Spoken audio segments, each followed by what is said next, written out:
The Rover 75, a car that's always sold with a queue of vehicles in its wake, unable to get past.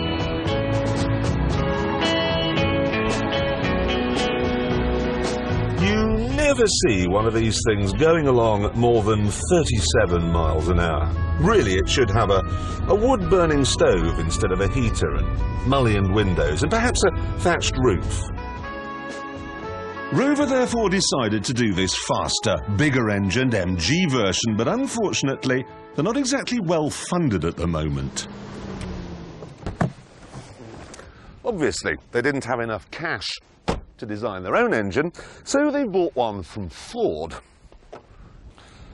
It's the 4.6-litre V8 from a Mustang, and it's a terrible engine.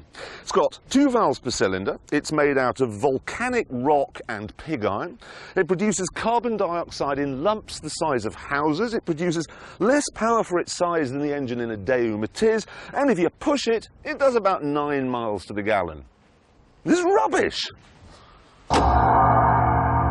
And they couldn't hook it up to the front wheels like they do with the engines in normal Rovers, so they had to send the power down a prop shaft to the back wheels. And that meant designing a new floor and new suspension. And then they really were out of money. I mean, they went through their pockets, they looked down the back of the sofa, they raided the kids' money boxes, but there was nothing left at all to change the styling. So they've ended up with a brand new car that looks exactly the same as the old one.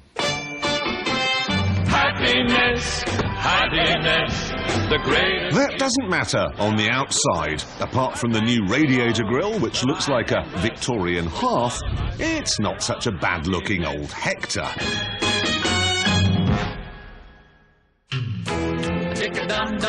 But it does matter on the inside. It's got an old-fashioned dash, old-fashioned dials, the wheel from a ship. There's not much space in the back, and now there's a thumping V8 under the bonnet. There's nowhere to put my left foot either.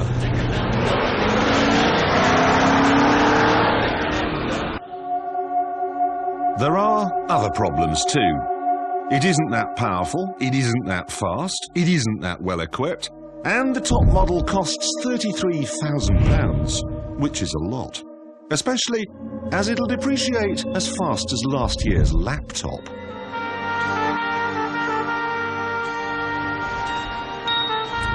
And yet, there is something about it.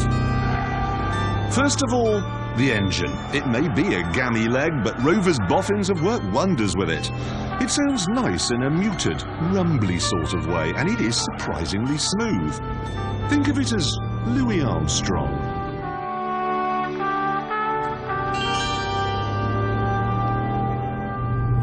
And look at this.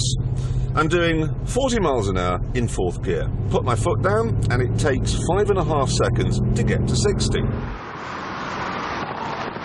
Now, okay, stay in 4th, put my foot down again, and it's 5.5 seconds to get to 80. There.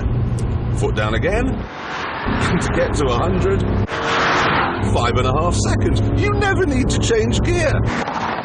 Ever.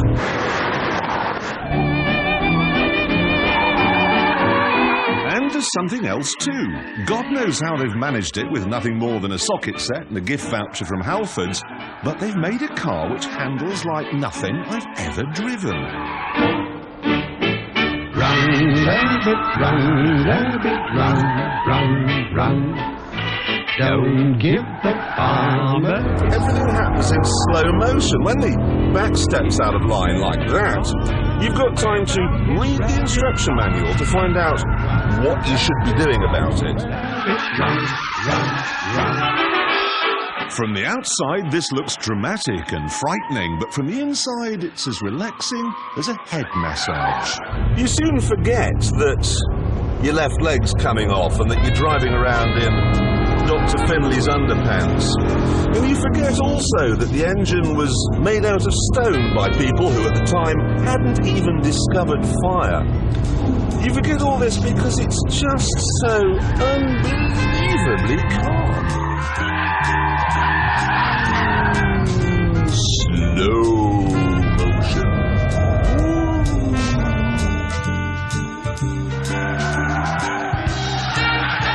got to remember that the Spitfire, the World War II fighter, was designed and developed for just £12,500. And this car is another example of that British plug. So let's move on, shall we?